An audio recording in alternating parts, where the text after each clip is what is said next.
নাতি নাতনিরা, তোমরা সবাই ভালো আছো? হ্যাঁ গো, আমি খুব ভালো আছি।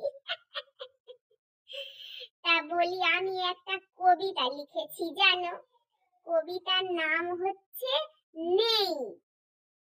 নেই, বুঝতে পারছো? তাহলে কবিতাটা শুরু করছি, ঠিক আছে? সবাই কিন্তু মন দিয়ে শোনো।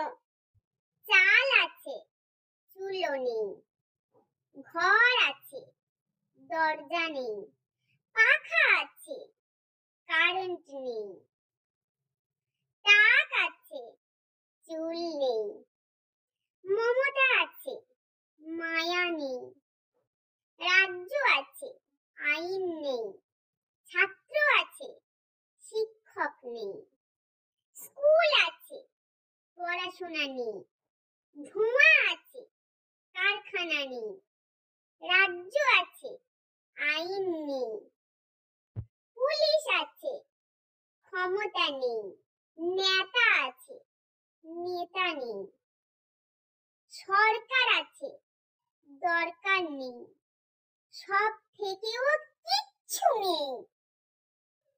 কবিতাটা শুনে তোমাদের কেমন লাগলো?